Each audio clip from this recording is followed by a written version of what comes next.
This weekend on the original Rochester Press Box, presented by the Genesee Brew House. Scott Fitch from Fairport High School, and I'll tell you why youth sports can be a parent's nightmare. And I'm John DiTullio, paying homage to someone who's cranky and crusty. And I'm Mike Catalana. Rex has let you down. And I'm Bill Pucko, looking at the unbeaten dynamic. Join us this weekend on the original Rochester Press Box, presented by the Genesee Brew House. The Brew House was created to capture and share with you the long history of the Genesee Brewery. But the brewery itself isn't half as interesting as the beer and the people who make it. Visit GeneseeBrewHouse.com.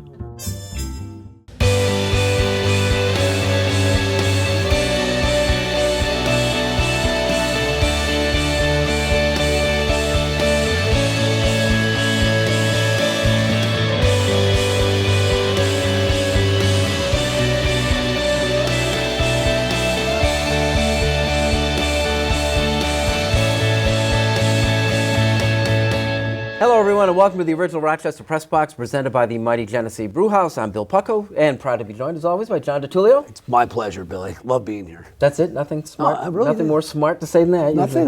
You're a game manager. Okay. He looks smart. Got the mock turtle working today. Holiday.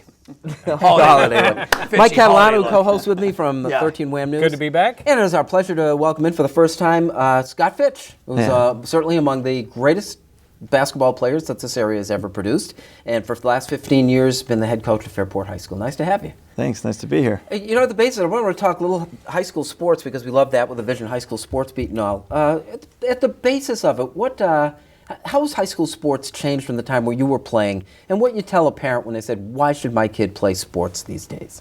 Yeah, I look at how it formed me and how, the reason I got into high school coaching. I saw my dad, and at his retirement party, to see the number of people come up and share how basketball had changed their lives and how my dad had impacted their life. And it just reminded me, I think, the importance of high school sports, and reminded me what I want to be. I want to be that person changing people's lives. And I think that high school sports gives you a time to do that when kids are impressionable, and it's something that I really cherish. I cherish that opportunity to be with them. You see that in a day out basis. What kind of things? Like, is there something like over the course of the last 15 years that as a coach stands out? You said, I was able to accomplish this with this kid. Yeah, I think every day you see it, because there's little battles that you change where a kid normally quits when something doesn't go his way, and then you finally get him to persevere and fight through it. Just those little battles, I think, they're so unique and so fun to see a kid actually get it, and I think that's why most of the high school coaches are coaching. But I think maybe looking back, maybe like a Corey McAdam, where as a junior didn't play a ton, didn't start, and then all of a sudden he just got this air of confidence about him and ends up being AGR Player of the Year. To see a kid make that transition was just really powerful for me. Mike, you've been covering this team for years. Yeah. You've got coaches that make it work. Yeah, and coaches who we covered as players and now cover as coaches as we all get older. But the only downside I see currently, and I'd be really curious as to what Scott thinks about this, is there are so many games kids play now. Yeah. AAU leagues, all the other leagues, so many games. And I worry sometimes, or think sometimes, does it take away from the special part? Now, it's a long time ago since all of us played, but I remember thinking everything was about those high school games. And some of these kids, some of your kids play 60, 70, 80 games, 90 games a year if they play AAU. Yeah, and I think trying to get them to understand the specialness of the high school season. In AAU, that's great. You play 4 games in one day, but you don't have the crowd there. You're not representing your school. There's not a camaraderie sometimes with the team that they have. And so I think there's still a place for high school sports, especially in the basketball side. And I think some sports deal with it more than others.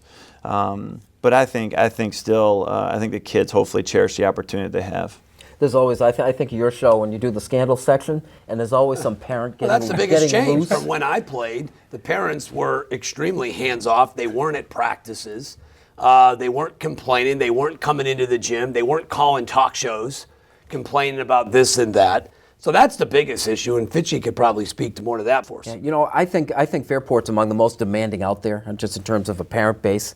I've never seen you have a problem with it. How do you keep a handle on it? Yeah, well, number one, I feel blessed. I think, I was given a little respect when I took it over because of my dad's career and then also my playing career.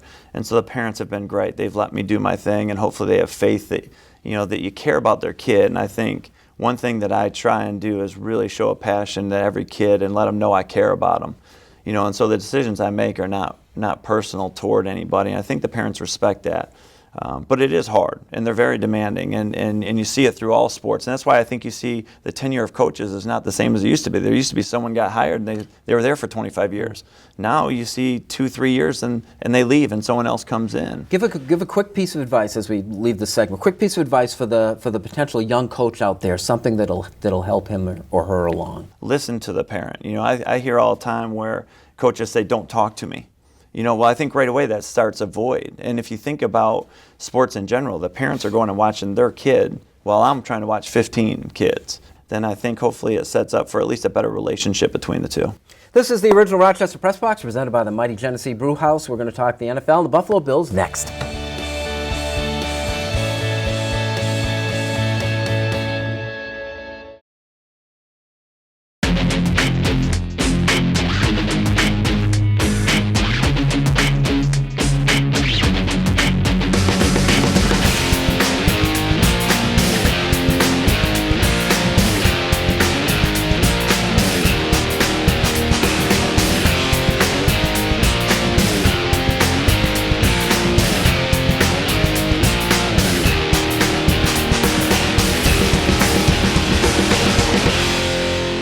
For over 25 years, Hillside Work Scholarship Connection has empowered youth to embrace their dreams of college and careers. Thanks to a dedicated staff and employment partners, every year Hillside helps more than 4,000 young men and women move closer to their life goals.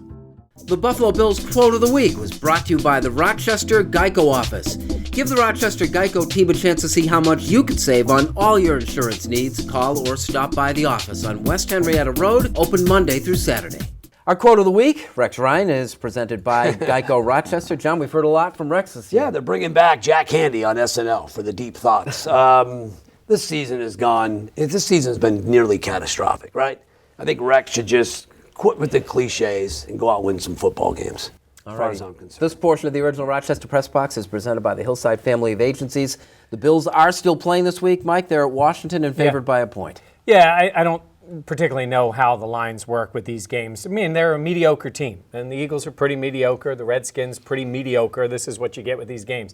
I thought last week, as I look back on that game, I thought the Eagles played somewhat of a similar game to what the Giants did against the Bills earlier in the year. Nothing spectacular. Had a play where the Bills couldn't make a tackle on the play that led to something big. Had a ton of penalties and all kinds of issues. And the Giants and the Eagles both played relatively passively and waited for the Bills to make mistakes. Yeah. Now, that first game was back early in the season. Here we are in Week 13. They're making the same mistakes again. I'm talking to Manny Lawson after the game. He said, we can learn from this. I said, Manny, you've played 13 games. You're not learning from this. And I think it's coaching. I think it's coaching this year. I think Rex has ended up doing a very poor job with this team. The defense got worse. The offense is undisciplined. Tyrod has saved them a little bit, making a few plays.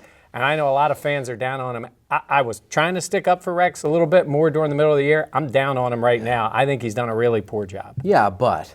Yeah, he really has. Yeah. I mean, it's bad right now. And now you've got this circumstance going forward. Who thought they were going to get eliminated by now? You know, last week, and we can get into the whole McCoy thing too, but last week it was, I thought, poorly prepared, poorly executed. You know, today, Rex in his news conference says, I'm happy with Richie Incognito because he stood up and took the blame for that and owned it. Said by a coach who says after the game, well, we were the better team, we just didn't win. What kind of garbage is that? Yeah. Take the blame for it. I think Rex has let the fan base down a lot this year. Pick the game. I say all that, and I'm going to pick the Bills to win the game somehow. I don't know about the Redskins. I think it's back and forth. I think it's going to be the same kind of game we saw last week. But because they're almost eliminated, this is the kind of game they'll somehow figure out a way to win. Cousins will make some mistakes. I'm going to say Bills 20-17. I'm going to go Redskins 17-14 in this game. And, you know, watching the Four Falls of Buffalo Marv, one of the Marvisms, don't be dumb, don't be dirty. Yeah. Well, the Bills' IQ is not very good. And how many personal fouls have we seen? I mean, we're into Week 13, and same as Mike brought up, the way they lost to the Giants and Patriots, they lost the same way to Philadelphia. This has been a mess. Their defense is a mess, which is, I mean, listen, if you had told me Tyrod Taylor would have, 18 touchdowns and 5 picks, you would think they would be at least 7-6, if not 8-5. Better. Yeah, better. Maybe better. Their defense is a mess. They were ill-prepared to block Fletcher Cox. They had one guy to worry about on that Eagles defensive front, and they look completely lost. I'm with Mike. Rex has let this team down. He's let the Pagulas down, and he's let the fans down.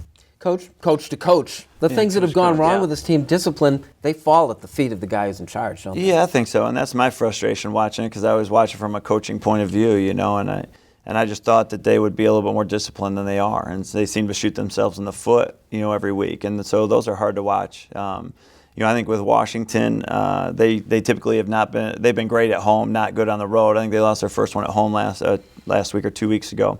But that being said, I think Buffalo will do what they always do and give us false hope and win this one just because that's how Buffalo is. And so I'm going to pick the Bills, even though it's been a frustrating season. All right, quickly right around. Give me a secondary game.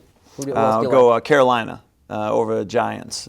Giving 5. Giving 5. I just think Carolina's on a roll. I think they've been a tough matchup for everybody, and I think they'll continue to roll on. Mike? I'm going to take the Giants. Opposite what Scott's saying. I actually thought. Fitchy, what's that all I about? actually think the Giants can win this game. Yeah. This is the kind of game the Giants will win. Their offense can score enough. Carolina is due for one when it doesn't go well.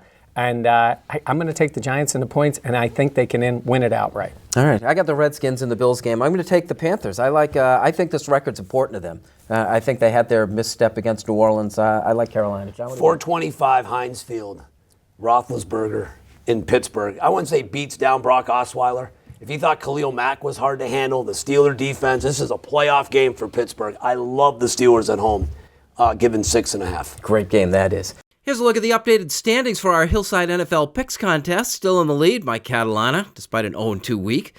Winner will have $1,000 donated to the Hillside Family of Agencies in his name. This week's Hillside Family of Agencies NFL Picks being made by Carol Hunt, who is the program manager, Hillside Therapeutic Foster Care Program in Batavia, and the kids from that program. They choose Buffalo over Washington, and their second NFL game, like the Patriots, even with the Titans getting 14 points. This portion of the original Rochester Press Box brought to you by our friends at the Hillside Family of Agencies, like it or not, when we return.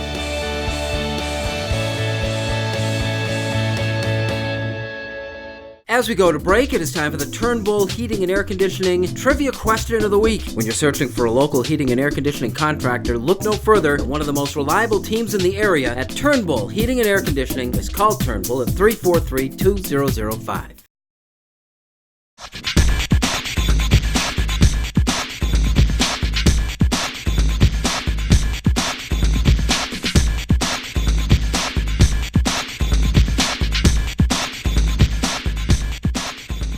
As we come back from the break, time for the answer to the Turnbull Heating and Air Conditioning Trivia Question of the Week. When you're searching for a local heating and air conditioning contractor, look no further than one of the most reliable teams in the area at Turnbull Heating and Air Conditioning. Just call 343-2005.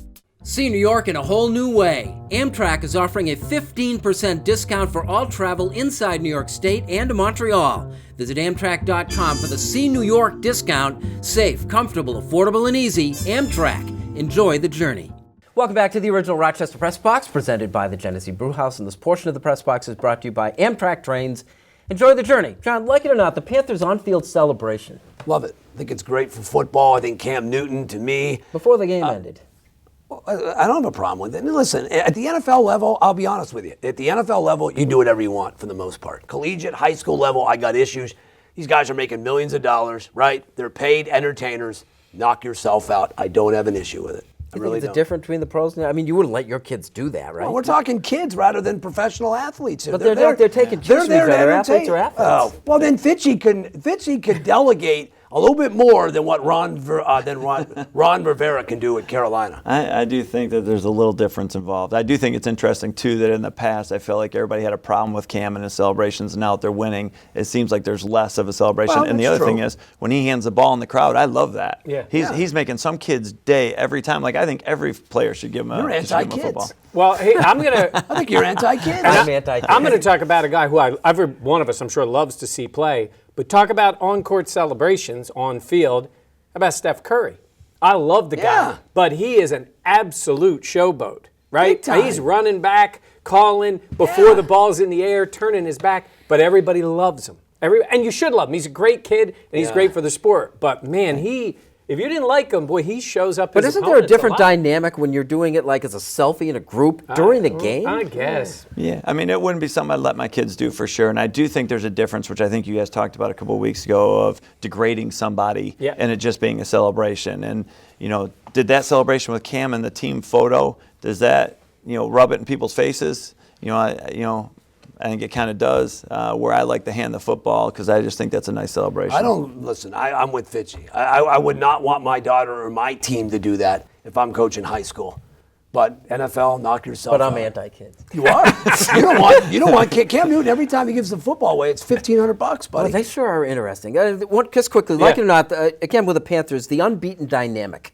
I think for a team like that, they seem to have embraced it. And, a lot of teams run away from it a little bit, and they you hear people say that hope for a loss. I think this team needs to keep – I think that confidence level for this team has been spectacular. I absolutely think it's important to them. I think if they lose, I think it, knocks them down a peg, and we've seen the teams when they lose, sometimes they lose 2 in a row. I think if you're Carolina, you want to ride it as long. People are going to be picking against you anyhow. Sure. You might as well try to go 19-0 and win the Super Bowl. This portion of the original Rochester Press Box presented by the Genesee Brew House was brought to you by Amtrak Trains. Enjoy the journey. Unfinished business is next.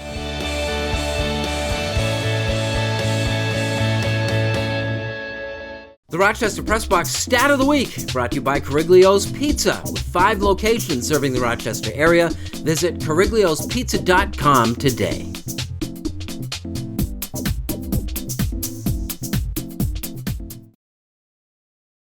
Hi, everyone. I'm Bill Pucko. Classy Wolf Media is proud to be in its 5th year contributing quality local sports programming to the Rochester area on local network television. The Vision High School Sports Beat and Rochester Press Box are making real contributions to the Rochester sports scene and offer unique and affordable sponsorship opportunities. To become part of this vibrant community, contact the Chuck Hinkle Agency at 690-8547 for more information. Introducing Dunkin's new sweet black pepper bacon sandwich with double the slices of caramelized crispy pepper bacon. It is the bacon experience you've been waiting for. Bacon up! America runs on Dunkin'. Welcome back. Thanks for joining us for the original Rochester Press Box. Time for Unfinished Business, brought to you by Dunkin' Donuts. America runs on Dunkin'. Johnny. With Fitchy here, I'm inspired to talk about really one of my favorite college basketball coaches who retired abruptly this week, Bo Ryan. Crusty, cranky, but you know what? I love the way he coached. Old school, dying breed. He may be the last of his kind. Maybe Tom Izzo a little bit, what he's done at Michigan State. Let's face it, Wisconsin was a doormat before he got there. They'd been to 7 NCAA tournaments before he got there 14 years ago. Well, in his 14 years, they won 7 Big Ten championships, never finished lower than 4th. He made Wisconsin a destination program, and he looked down on it in terms of one-and-done programs. Took shots at Mike Krzyzewski in Duke after they won the national championship. He didn't go out a winner, but he's a winner in my books. Back-to-back Final Fours, and he built the program basically from the ground up. He will be missed. He's cranky, I get it, but he's a guy that I embrace. He's old school, and the guy can flat-out coach. He did more with less than I think than any other coach in college basketball. So cranky and all the rest of that, and you're comparing Bo with that? Well, I think Fitch, no, I'm not saying you're old school, Crusty. I didn't say you were crusty. You took a shot at me off air before, showing a little bit of your crustism. But I love Bo Ryan. I love Tom Izzo. I think Tom Izzo, to me, is old school as well, who has evolved over the years, but I love Izzo, and I'm going to miss Bo Ryan. Yeah. What do you got for us?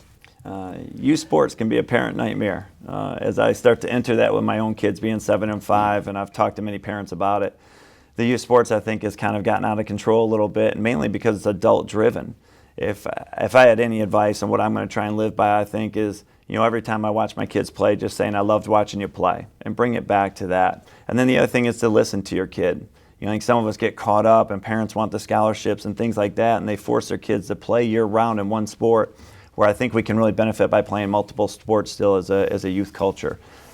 So good luck with it. I'm scared of it, I can tell you that. But I also think there's very positives, and we can teach those life lessons through youth sports. But just keep listening to your kid.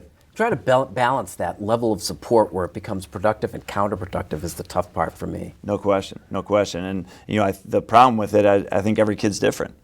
Some kids are ready for that. Other kids are not. And while people get caught up in it and they put their kid in one sport for year round. It might be a benefit to 2 or 3 kids, but 98% of the kids are not going to play pro sports, and they would benefit by maybe playing more than one sport. Good. You know, I had an opportunity this week to MC an event for the National Football Foundation, and a lot of talk at that event is about the future of football and the future for kids playing the sport. And I know there's a lot of debate about the safety, and that's certainly the important issue, but when you go to an event like this event really highlights kids, not just what they do on the football field, but what they do off the field and in their community and in the classroom. And it always amazes me to see some of these kids. Some of them, you've seen their names in the paper or watched them on the newscast, guys that have done so well, but then you look at the academic record to go with it. We had a series of kids from the youth level all the way up through varsity, all the way up through local colleges who are 98, 99% grade point average, going on to schools like Dartmouth and Penn State and other fine universities that they're going to play, and kids that volunteer in their community and do that hard work. And I know with Coach here, we've talked a lot about different things that go on with kids at a certain age, whether it's basketball, football, baseball. You can tell with these kids, being on a team, being part of that has contributed to the person in total, whether it's football, basketball, or other sports. I see the value that it has in these kids, and when I go to an event like that and get a chance to be part of it, it really brings it to the top of my mind. Great event, great organization, and great for football. Bring it full circle, as we were talking at the beginning. Why should my kid go off with sports? That's perfectly done. Nice, Billy. This portion of the original Rochester Press Box has been presented by Dunkin' Donuts. America runs on Dunkin'. Thank you, John. Great job as always. Excellent show today. Michael, thank you. Thank you. And I got through the whole half hour without once calling you Jeff. Scott Impressive. Fitch, thank you very much. Thanks for having me. Thank you for watching, and join us next week on the original Rochester Press Box.